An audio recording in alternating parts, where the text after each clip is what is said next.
Hi everyone, Melissa here. In today's video, I want to talk about how to heal a relationship and get back into contact with someone. So if you have someone in your life that you're not talking to, or a strained relationship with a family member or a partner or friend, this video is for you. And we're still giving away that free course, How to Find Your Blocks to Manifest Anything Fast. You can find the link for that in the description of this video. Okay. Let's talk about relationships. So I thought this would be a really good topic because I had a client that had an awesome success story related to healing a relationship. And with the holidays coming soon, just around the corner, families are going to get together, relationships, lots of things happening with the people we care about right now. So I thought this would be a really good time to share the success story. Okay, so first I want to say, in relation to manifesting anything you desire, everything is a relationship. You have a relationship with money, you have a relationship with your health and your body and with people, relationships, love, it's all a relationship. And the relationship is, what do you think about it equals what you experience in your reality. So the same applies with people. So if you currently have a strained relationship with somebody, or you got in a fight or not talking to them, what you think about them, what you think they think about you, what you think they think about the argument or how they feel about you, all of that equals what happens in your reality, how you experience them in your reality, the version of them you get in your reality. So when you change your relationship to those circumstances, then everything shifts in your reality. When you change your relationship in your mind to those circumstances, when you change your relationship in your mind to whatever happened that caused argument or for whatever reason why you're not talking, that's how you get your circumstances to show up differently. That's how you get people to show up differently. That's how you can reconcile the past. That's how you can revise things. So it's really just, what relationship do I have to the circumstances related to this person right now? What am I thinking is true about them? What am I thinking is true about me? What am I holding a grudge? Am I still really angry? Am I emotionally charged about it? Am I emotionally drained? Every time I think of them, what do I feel? Because your feelings are a good indicator of how you think about them. What are you thinking, right? So this client, they had a falling out with a close family member, and they got in a huge fight. Both people were upset, and they didn't talk for many months. And this client was really, struggling with it and wanting things to be better and okay. And they had just no movement, no contact, nothing for months. And also, they were really upset. They were really mad. They really didn't want to forgive what happened or what the family member said or did.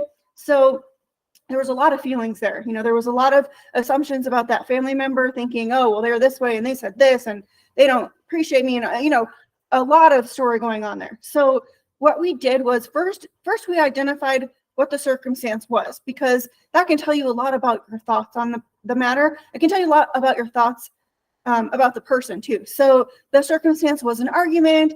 And then what do you make that argument mean? Because that just builds upon the narrative, that builds upon the story, and it creates something you either want or you don't want. So this client, they had an argument. She definitely felt like she was not heard, and nothing was her fault. And this family member was really just mean and rude and awful. And so she had built a whole story, and this whole time they weren't talking, she created a whole even more layers to the story. Oh, I bet they're talking badly about me to other people. Oh, I bet they're doing this now. Oh, I bet they think this now. They're not talking to me ever, I'm sure. They're created this whole thing, right? Because if you don't see any movement in your 3D, if you don't see any circumstances, you just jump to conclusions. And if those conclusions don't match something you want, you got to change it, or you're going to keep creating the experience of what you don't want, right? So when she was not in contact with that family member, she could have been thinking, oh, they miss me, they feel really bad about what happened. But instead, she was still really angry about what happened and was thinking, oh, they're such a jerk. They're totally talking badly about me to other people, and they don't care that I'm not in their life right now. And, so check in with yourself. If you have any strained relationships in your life, what are you deciding is true about that person? What are you making no contact mean? What are you deciding they're doing when they're not talking to you? What intentions are you telling yourself they have? You know, are you constantly assuming that this person has ill intentions towards you, or is argumentative, or always wants to pick a fight, or doesn't love you, or doesn't appreciate you? Because that's what is going to show up in your reality. That's the version of them you have to get, because you're deciding that's who they are. You know, however you're describing somebody, that's how they have to show up for you. So if you don't like the way you describe somebody, start to describe them in a different way, and then watch, they will just magically show up so much better. So I checked in with this client, and we figured out how she was describing this family member, and that she was still really holding on to the past and what happened. And she worked a lot on just forgiving the past, forgiving it, because here's the thing. She created it with her thoughts. So this person just had to play that part. Maybe she didn't specifically say, I want this person to yell at me, but she had the idea that it was possible that they would get mad, or they were hot-headed, or they were argumentative, or they were a jerk, or whatever it was, created that, right? So, and she wouldn't knowingly want to create a fight with somebody, or no contact with somebody, or an argument with somebody, but it happened because she assumed some things about that person, about how she's treated. So you acknowledge that, which allows you to forgive it, because you didn't create it on purpose, and you can uncreate it. You can revise it. So forgive the person that wronged you, or that you're fighting with, or that you're not talking to, because otherwise, if you keep bringing up the past in your mind, you're just keeping that story alive in your reality, because you get what you focus on most, right? So what you resist persists. You get what you focus on most. If you're really, really struggling trying to forgive somebody, do some work on that, because it's only hurting you, because you're only just recreating the version of that person you don't like by remembering things that happened in the past that seemed awful. Okay, so she really just finally let go of the emotional attachment she had to the past and that unwanted story, and she started just assuming better things. Okay, so this doesn't mean you have to totally forget, and it doesn't mean that you can't set boundaries or get an apology. In her case, what she did was she decided, okay, the fight was silly. They feel really bad about it. They're going to apologize sometime. I don't know when, but I know that's going to happen. Right now, I know they've missed talking to me, and we're fine. We're good. We're both over it. We're fine. We're good. And that's the story she started sticking to. Whenever she thought about this family member, whenever she thought about the fight, whenever she started feeling down because she hadn't heard from them or talked to them, or another family member asked her about them, she really, really stuck to her new story, which was, we're totally good. We're fine. We're both over it. It was a silly fight. You know, they're sorry. Everything's okay.